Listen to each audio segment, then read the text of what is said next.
Are we live? Yes, we are. Excelente. Okay, let me just get up chat on my phone.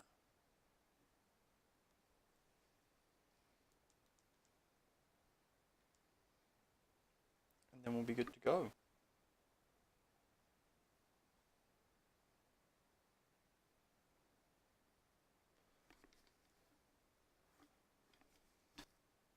Okay. Right, we should be good to go.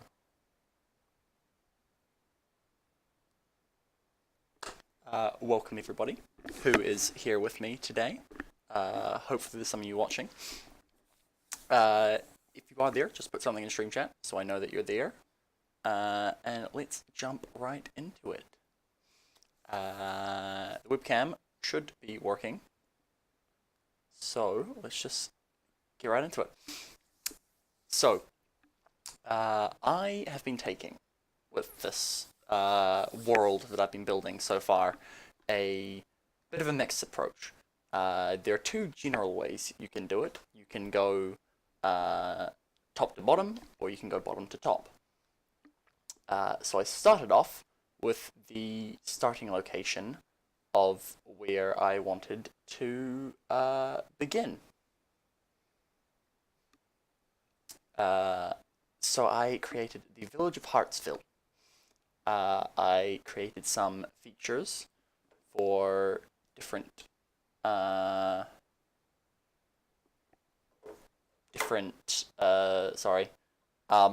locations that they can visit, the different people that they can find there, and all that sort of thing. And of course, different encounters that are happening, perhaps beyond their control, regardless of whether they are there.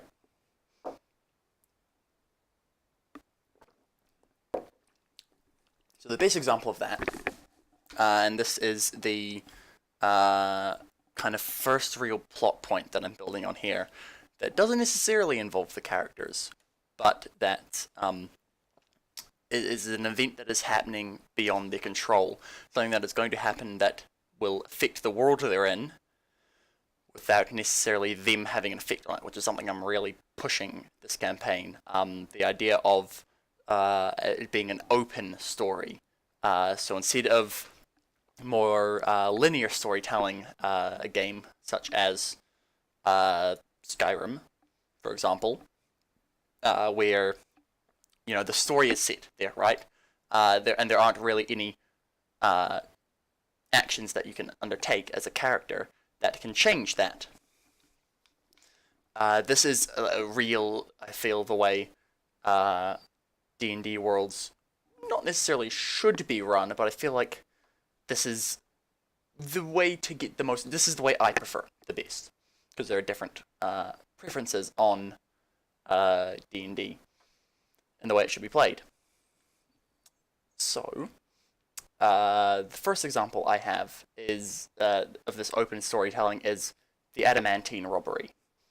Adamantine is the hardest material known to man. It is found in meteorites that have hit the ground and can be shaped into armor that can ignore critical hits and weapons that can always deal critical hits.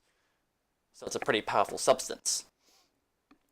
In this starting location, the head of the Stoneheart mines, Angrim Stoneheart, has found a large deposit of adamantine in his mines, and he plans to sell them to the Council of Silver Oak, which is one of the few locations I've created other than the starting location.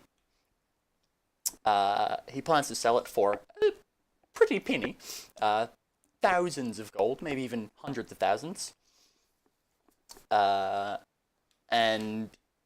little does he know is that word of this has been caught wind of by the criminal underworld of this Dominion, which I have called the Maliamne Dominion. The criminal underworld, although I haven't created a name for it, hopefully that's something I'll be able to do today, operate to the southwest, near the coast. They comprise of smugglers, thieves, assassins. It's basically this their stronghold of theirs is the localized uh, localized hub of crime in this world, or at least in this part of the world. So the Maliamna Dominion is a province. It is kind of like in the way Canterbury is a province in New Zealand. And so far I've only created 4 locations for it. I've created the starting location, Hartsville. I've created the capital city of Silver Oak. I've created the unnamed criminal hive of villainy. And I've created the sort of technological super city known as the city of Faerun. PH special character.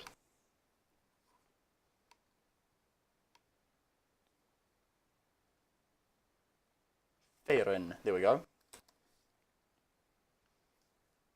The city of Faerun lies on the edge of a large lake in the center of this province. And I'm going to go into more detail about what plans I have of the lake. I'm just going to continue with the regular old A instead of the fancy Greek version, or whatever language it is. So these are the 4 starting locations I build on that I feel give a sense of realism to the world before I start building it.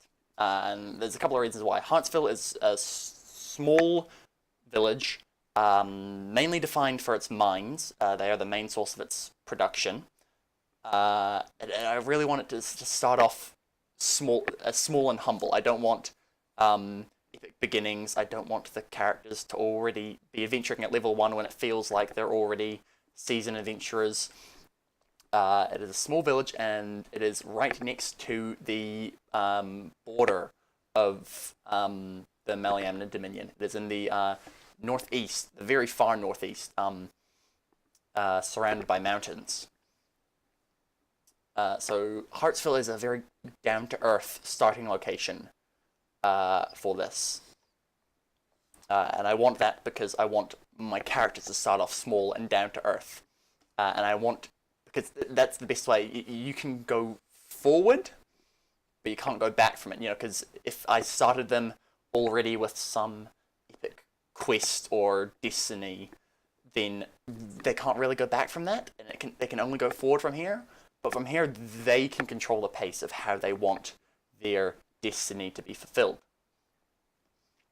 So that is why I chose Hartsville. Silver Oak is the human city of this world. It is a center of law and control. It is very orderly. It kind of upholds the humanness of the society. Because humans don't live nearly as long as dwarves or elves.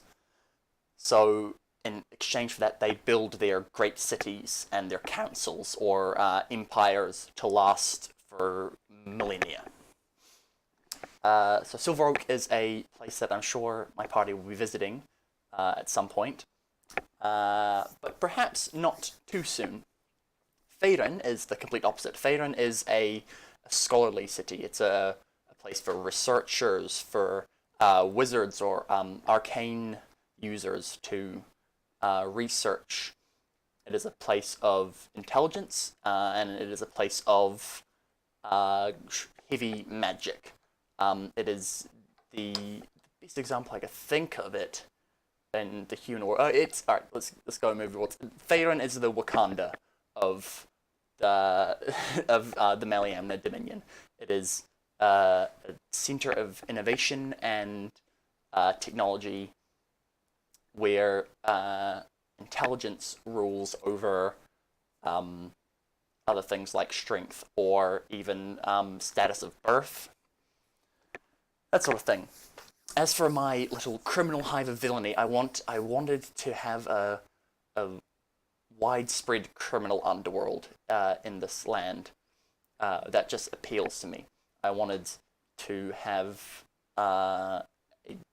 their feelers reaching out far and wide, so that even in the complete opposite side of the map in Hartsville, they can have an effect. I don't want to try and deliberately draw the characters into that world. I want them to be able to explore it at their own pace. But those are the 4 starting locations that I've created. So let's go back to Hartsville for now. So let's take a closer look at Hartsville. Here are its main features. It is about say 1 kilometer. It's less than that. It's a small city center. There's only let's see. What have we got? There it is. We've only got a small town hall, a church, a general store, an inn, and then maybe 4 or 5 houses. So 1 kilometer won't even really do it justice. It's more like 500 meters. There are farms surrounding it. The 5 farms surrounding it are run by old Hartsville families that have lived there for generations. The Hornravens, the Evenwoods, the Helders, the Augustos, and the Landers.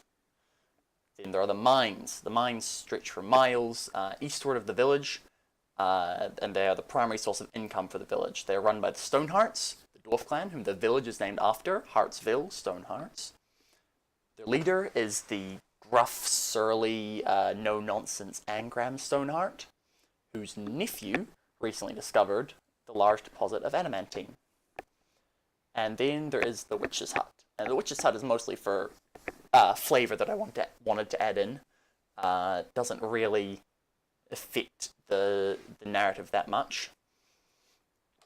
She lives in a swamp and has lived there for years. The villagers built their farms far away from the hut in the swamp because they are very superstitious of it.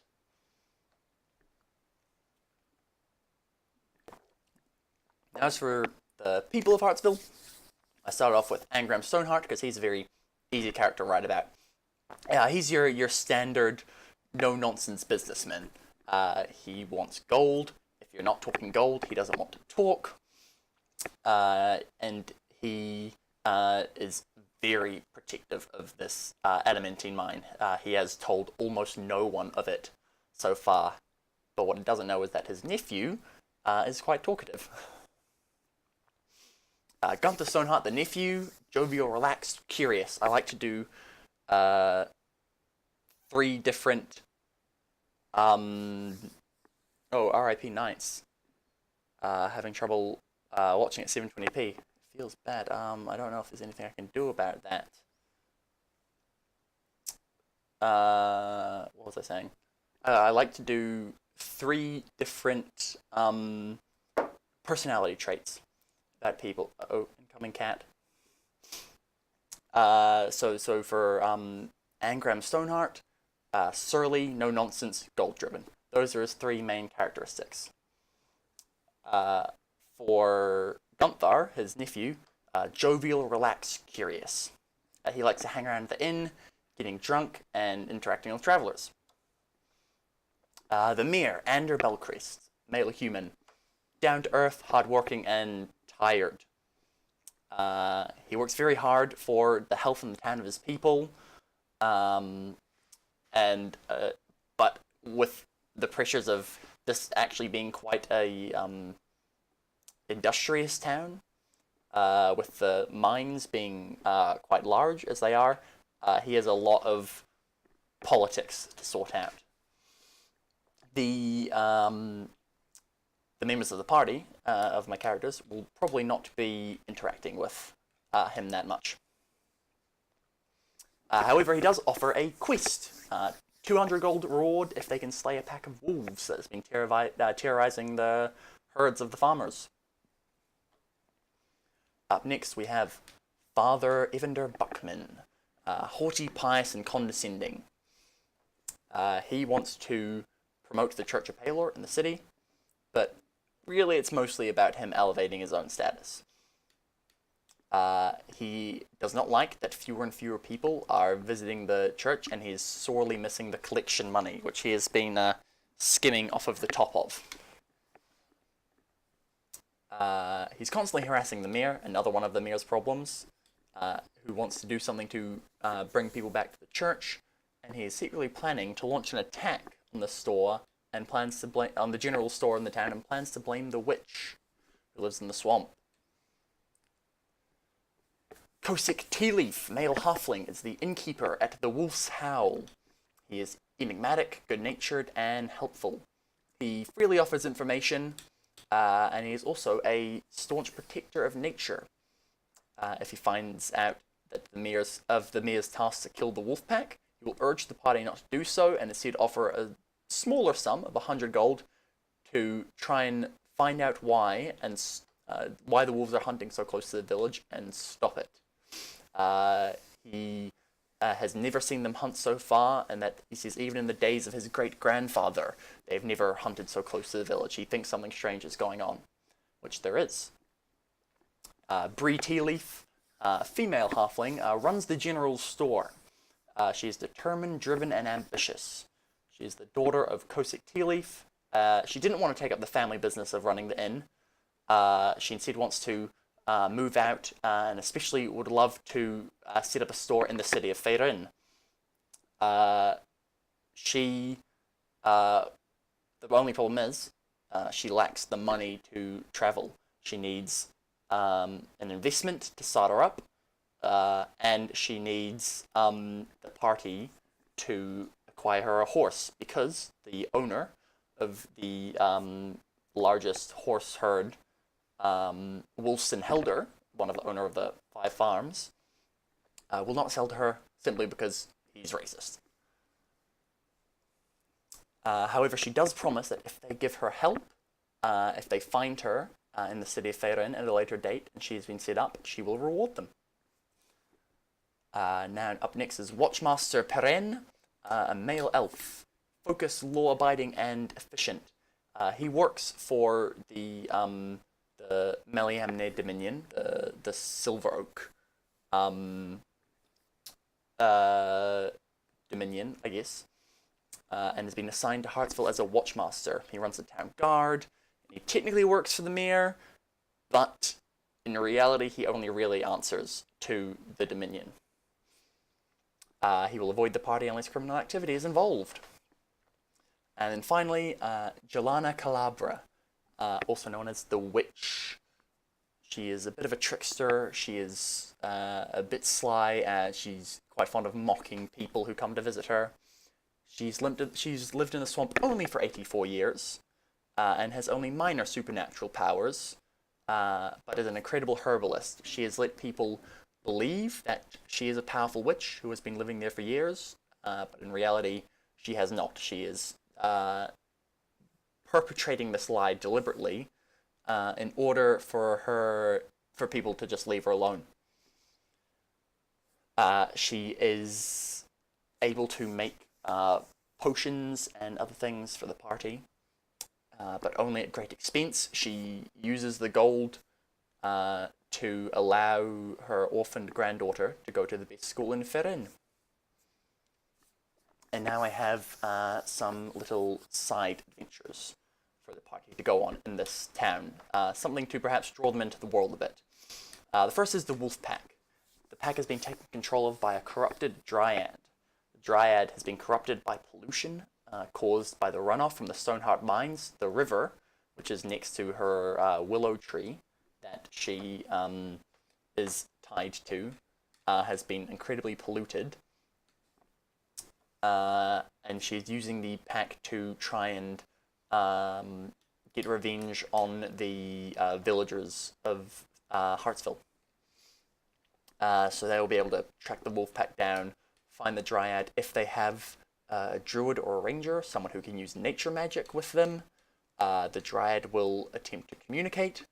But if no communication can be achieved, then the Dryad will just continue attacking anyway. If they can manage to stop the pollution, then she will reward them with quite a hefty reward of about 120 gold's worth of gems and a magical item, the Staff of the Python. Then we have the father's plot. Basically, he wants to blow up the general store in a fiery magical explosion, and then blame the witch, hoping that people will come back to the church and begin worshipping and giving large donations again. He has chosen the general store because he does not like Bree Tealeaf. She is an abject, what's the word? Blasphemer of the Church of Pelor, he'd call her, but really she only blasphemes against him. She doesn't like him, she thinks he's a crook, and she is not worried about speaking her mind about that. So, there are two ways that the party can find out about this plan. They can, if they manage to get on the right track of conversation with Angram Stoneheart, they could find out that he sold the explosive compounds to the father. Or they can find out from Bree herself, who said that she saw a hooded figure in robes snooping about the back of her store one night. She has a couple of suspects, but she didn't get a look at the individual's face. But she says that he ran off towards the town square. There are a group of children there who hang around causing mischief, that sort of thing, who can be persuaded by a bribe to tell them that they saw the father hurrying through the square at the same night. If they interrogate him, he will try to lie, but he won't be too hard to uncover the truth from if as long as the party keeps pressing him and don't back off. If they fail to investigate, then the father's plan will carry through, the general store will be blown up, and Bree, her spirits crushed, will return to work at her father's inn, unless the characters decide to completely front her travel costs to fit in. And finally, tying in the world building, the Adamantine robbery. Basically, the two parties who are vying for control of this deposit of adamantine, the council at the city of Silver Oak, will who are legitimately buying the adamantine, will arrive at the same time as the representatives of the criminal underworld do, who are attempting to steal the adamantine. Both groups have sent a team to collect the deposit, but only one will be leaving with it. There is, of course, especially knowing my players, a chance that they will try to intervene and try and get some adamantine for themselves. There is a small chance of them getting away with it, although I do plan to stack the odds heavily out of their favour. But even if they do, they will need to find someone with the skills to smith it, which there are not many people in the realm who could. So, let's go back to this page and let's do some larger world building.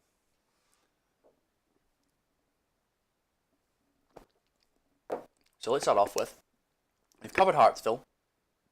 Hartsville's done. Let's move on to Silver Oak. So Silver Oak.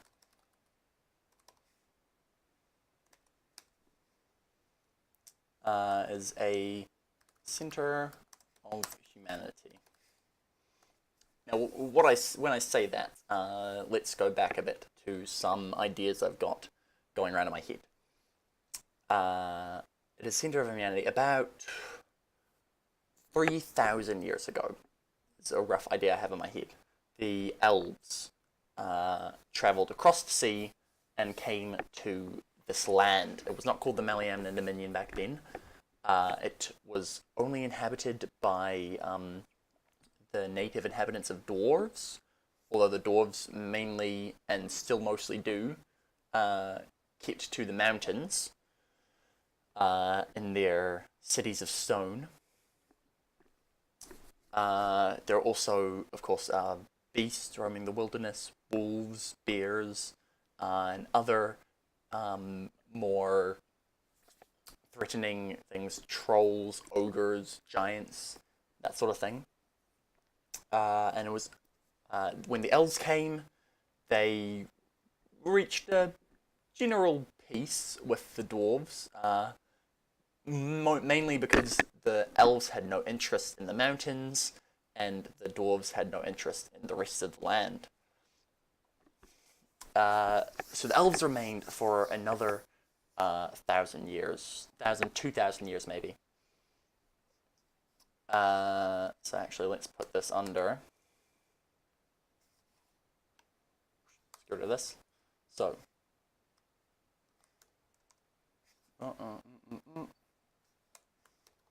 2,000 years ago, the elves came. I'm just going to do this in bullet points.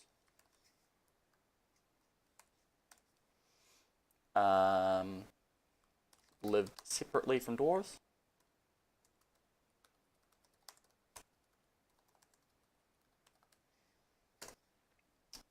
Oh god, that's loud. They lived separately from the dwarves.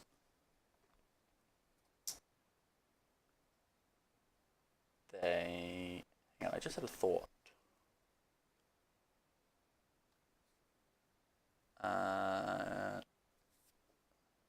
Might have to check something in a second. Hang on. They live from the dwarves. Am I? No, that's fine. Okay. Then about 1,000 years ago. Damn it. The humans came. Humans, in my world, they were, when they came, conquerors. The humans conquered the land. Or at least the parts that they could. They couldn't reach the dwarves in their stone mountains, their cities of stone. And the elves mainly hid in the woods. The elves had built one city, the ancient city of Feirin, which I talked about before. So the humans laid siege to that, but the brightest of the elven mages came up with a solution.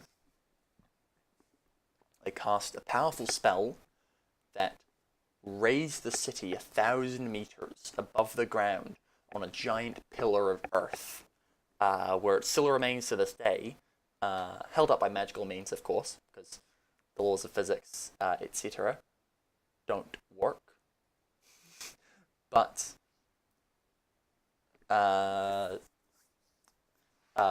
so the humans were unable to overcome that obstacle as well.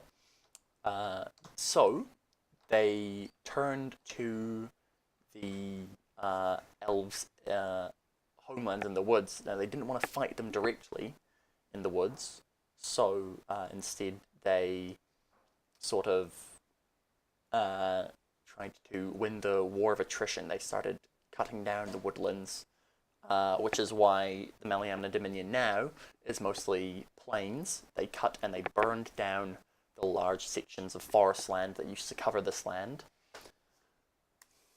They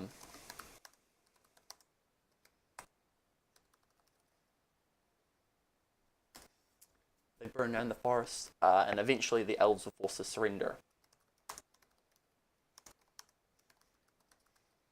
Bar those, of course, who remained in the city of Feirin. Now, that was all 1,000 years ago. The humans set up their capital city of Silver Oak,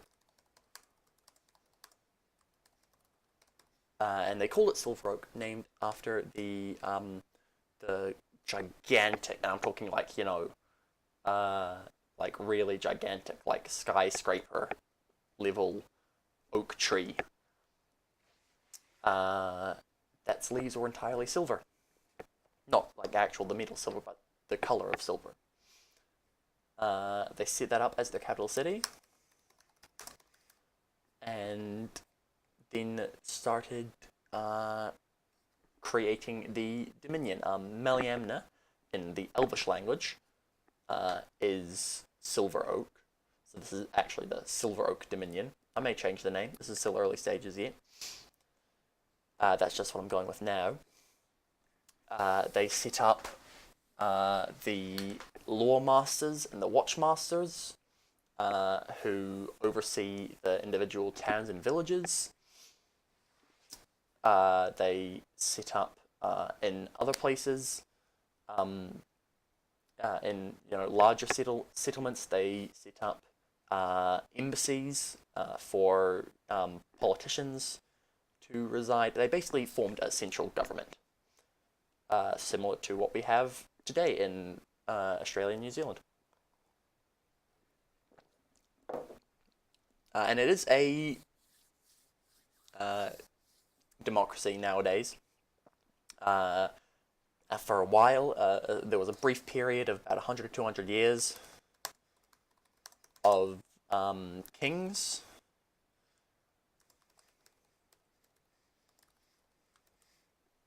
But that was abolished.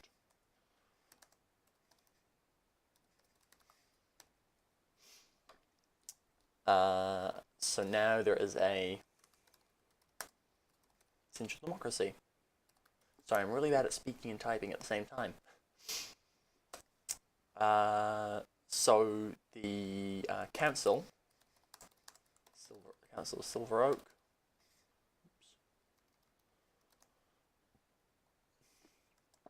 consists of 7 people. I like 7. 7's a magic number. It also means that there are no draws in the society. If voting needs to be done. Elected every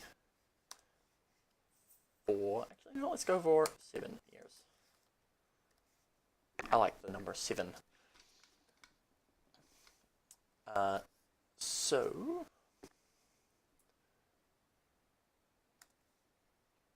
What else can we say about the council? Let's see. Now, I'm making a fair bit of this up as I go along, so bear with me.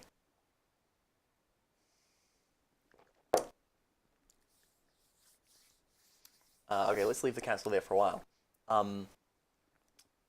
Eventually, it's been 1,000 years since the humans basically took over the land, and now things have settled into an easy peace. Dwarves started emerging from their mountains and settling with humans. Starting with trade, starting to trade with humans, and eventually settling with them in their cities and villages. There's, in some places, you could find uneasy racial tensions, but not really. It's not like anything like the likes of the Witcher 3 universe, where non-humans are just completely despised by the ruling majority of humans.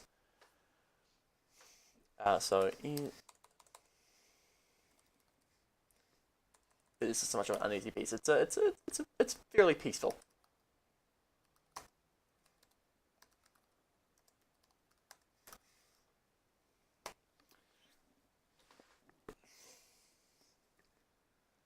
And the elves, of course, began to emerge from their forests as well, too. Same as dwarves. They started off just trading, and then eventually people started moving out. There are very few elvish communities that are like elves only, no one else allowed, cooties, that sort of thing.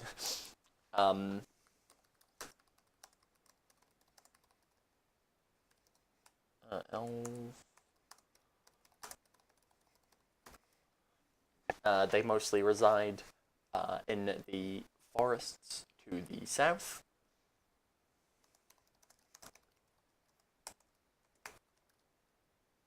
What? I can't spell.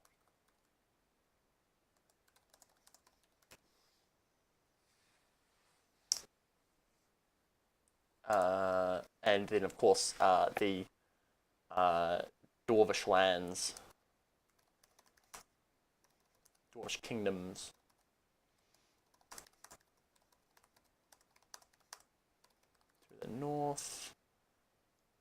northeast.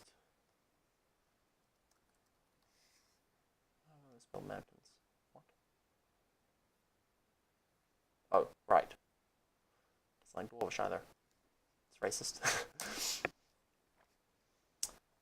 What else can I say? The city of Ferrin is now also it is no longer an Elvish only community. They realized, being a pillar of intelligence, of course, realized that intelligence is not only limited to elves. There are many intelligent humans as well as dwarves who are welcomed into the city. And I've just had the idea now that perhaps some sort of test to allow some sort of testing to allow you to get into the city. Maybe a riddle, maybe not. I'm not sure. I'll put some thought into that. And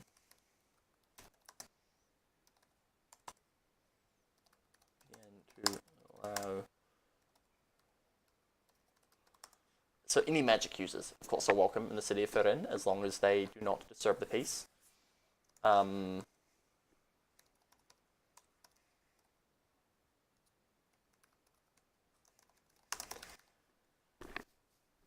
Okay.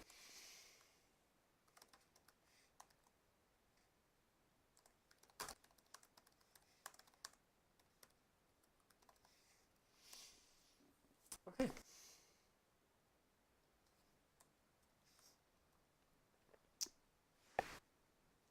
So let's go back to Silver Oak. And I might actually. Oh, whoops. Oh. Come on, take me back.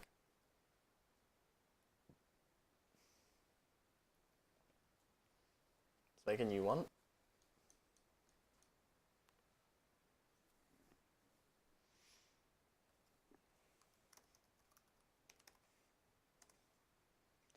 Okay.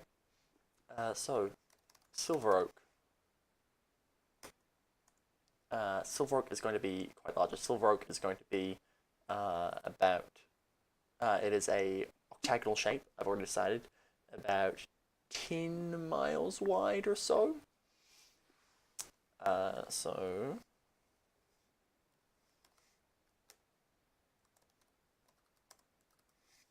A very large city, the largest actually in the land.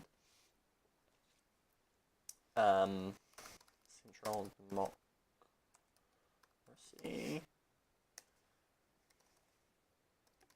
Council. Well, I'll go over all of that. So basically, all of the law and order comes from Silver Oak. They have the so in terms of the ruling of the Dominion. So let's go here. Okay.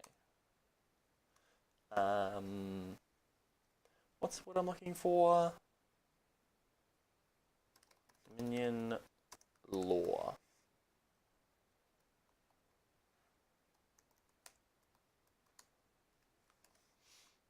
So the council is the supreme lawmaker. But they delegate tasks, of course. They have an army. So they have army run by generals. And so there's probably about 4 or 5 generals at the time, at any given time. Military men of good standing that have been promoted to the position. They have a oh, there goes the phone. It's a bit late. I may have to go get that.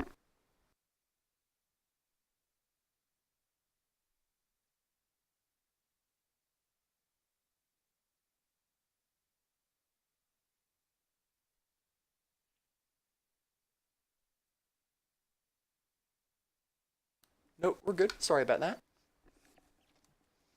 Where was I up to? The army. So the army, they hold a, let's see, standing garrison. City is about 18 miles wide. What would its population be? About 10,000 people?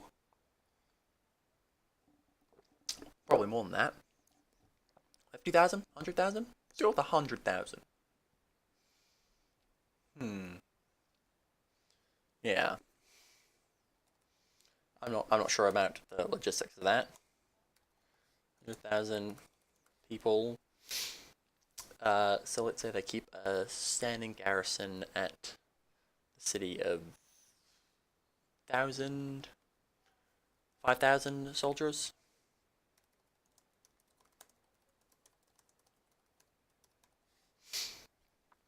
Then of course they have the Supreme Lawmaster.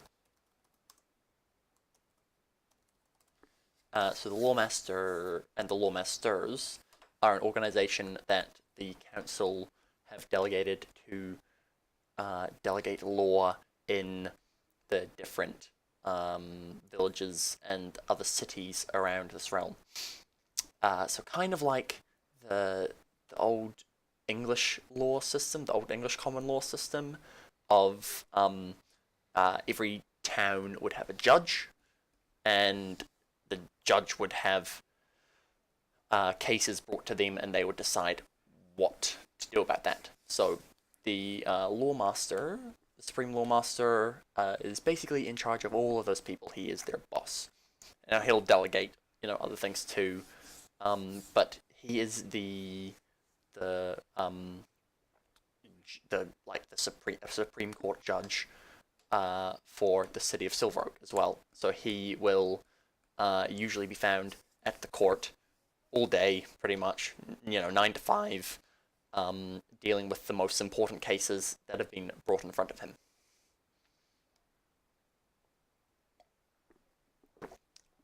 He wouldn't deal with stuff like Jim from down the road stole 3 of my chickens, and I want him to give them back. Except he can't because he ate them already. So what happens?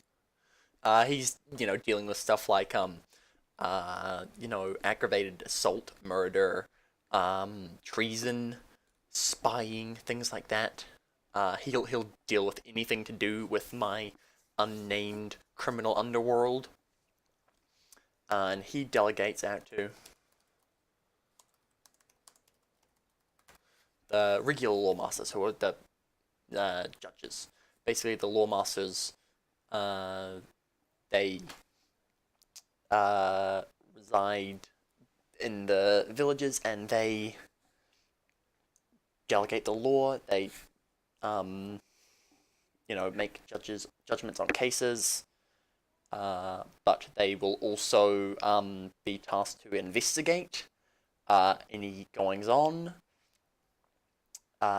which they will assign to the watch. Aside from lawmasters, there are also watchmasters. The watchmasters are more like your standard guard type of thing. The watchmasters will, they're more a case of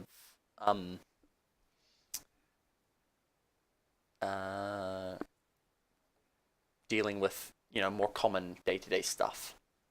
So the watchmasters control any guards at the. I'm losing my train of thought. Taking control of any guards or issues to do with guards. Sending out patrols, fighting off bandits, that sort of thing. So they're like your police force, which one's pretty cool. Police force.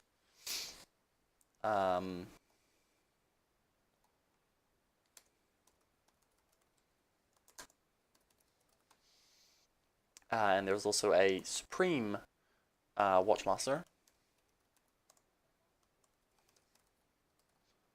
who is the most superior.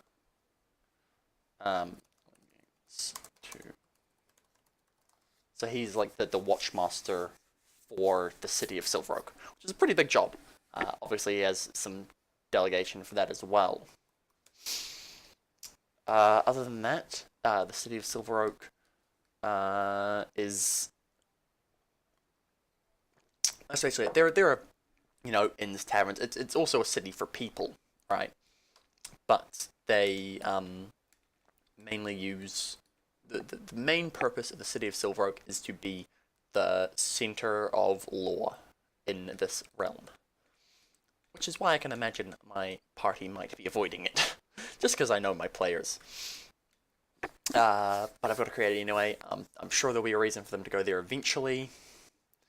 Now, let's just put this out there because the General Council is not corrupt.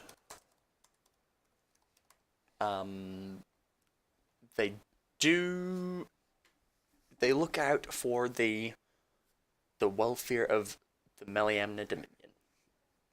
They look out for the best for the people, whoever that is, humans, dwarves, or elves. Although 1,000 years ago, they would have only been looking out for the humans.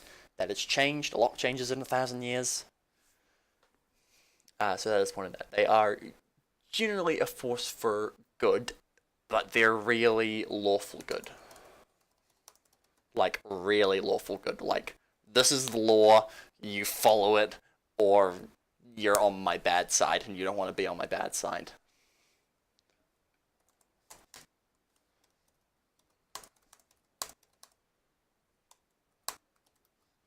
That sort of thing. So yes, there is a lot of cracking down. Now, when I say not corrupt, I'm just talking about the general idea of it. Of course, later on I may add in some corruption if I want to. That might be fun. Actually, yeah, okay.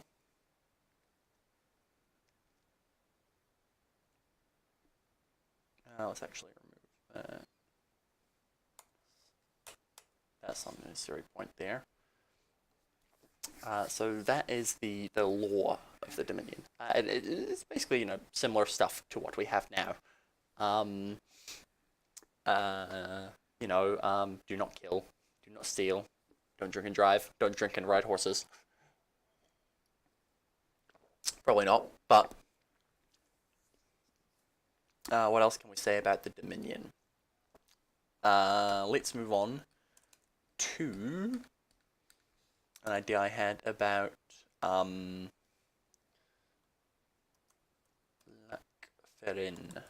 That's one of those fancy A's. Lacferin, aka the Heroes Lake. What was my other name for it? Okay, Ladies Lake. There we go. So when I say the Ladies Lake, I am talking about, old-fashioned Arthurian legend, the Lady of the Lake. Lady of the Lake, who resides on an island in the middle of this large lake. The lake itself is larger than the city of Silver Oak, much larger. However, her island in the center is surrounded by impenetrable mists that make people go mad when they try to go through, and it is said that only the greatest of heroes can make it through the mists unscathed. Because of these mists, however, the smart-thinking city of Faerun has made some regulations about going there, so let's just put that down.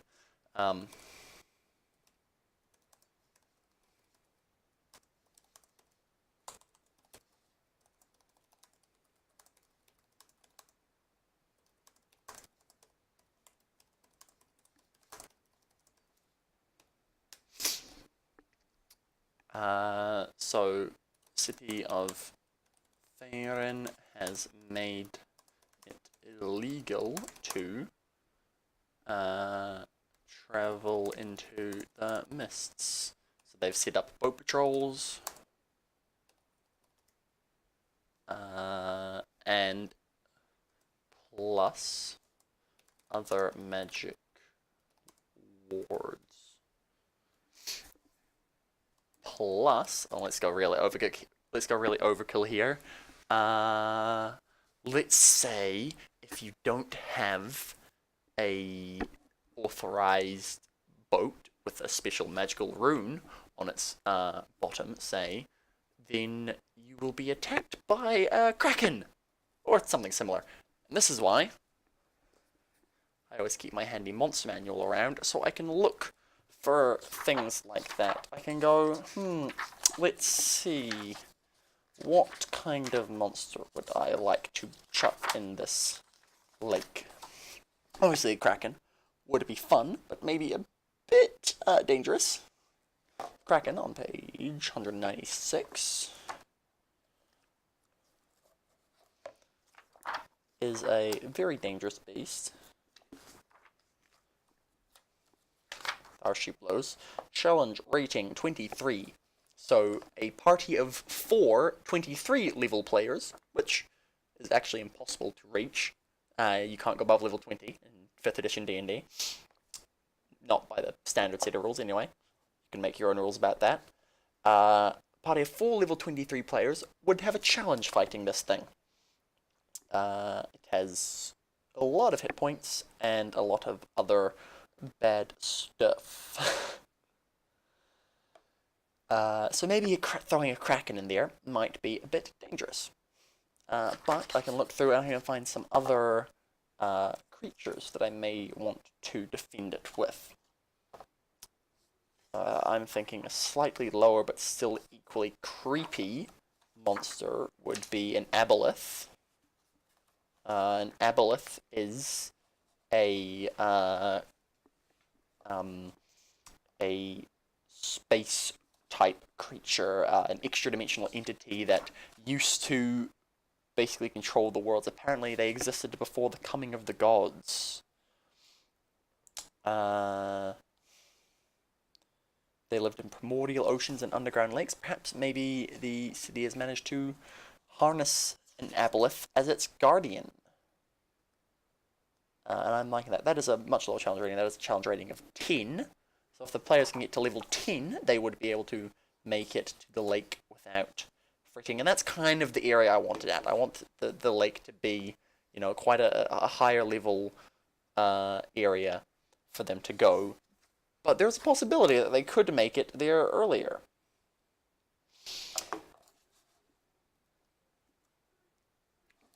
So let's say that. Plus aboleth guardian. So that is another defense there. And of course, the reason that's such a high level area is I want, you know, I'm going again King Arthurian style. Lady of the Lake presenting King Arthur with the sword Excalibur, that sort of thing. So the Lady of the Lake will have a powerful reward for the party. I don't have to plan that now. I don't intend to plan that now. That will come later. Perhaps the lady won't even decide that they're worthy heroes. But perhaps she will. So we'll see. So let's just put in myth.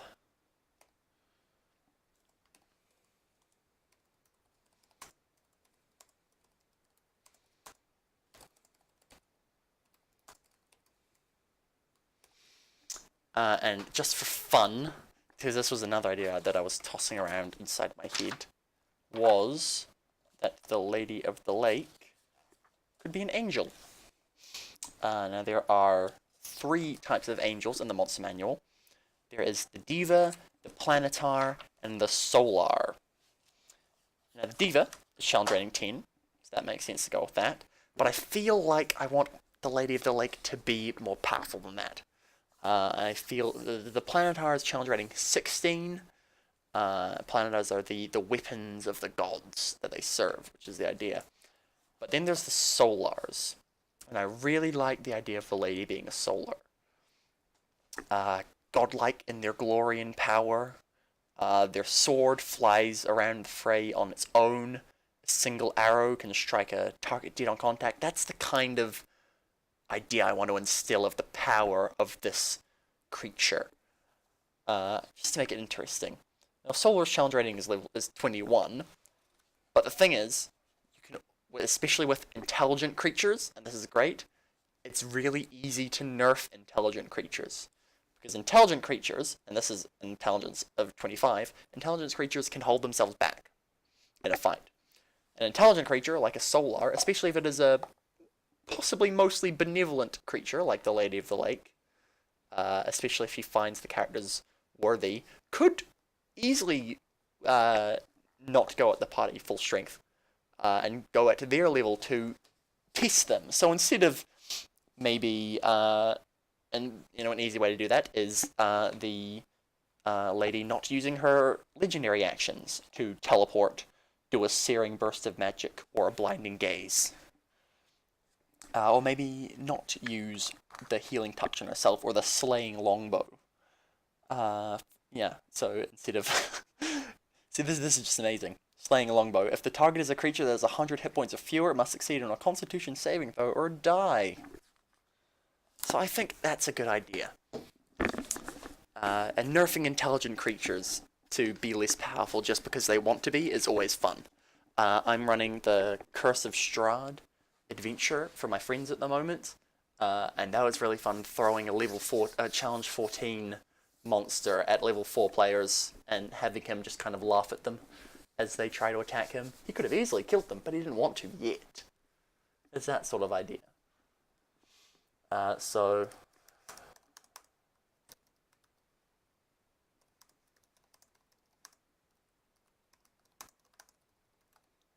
And even if the Solar manages to overcome the party, or if she decides they're not worthy, instead of killing her, it would just be the simplest thing for her to banish them from her island. Duh. She wouldn't waste her time killing the unworthy. Or maybe she would. Who knows?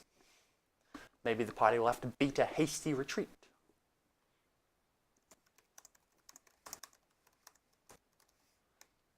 That's about all that I've got so far. It's been about an hour, so I think I'm going to wrap up there, and I'm going to make sure that this VOD has saved. So let's end it there.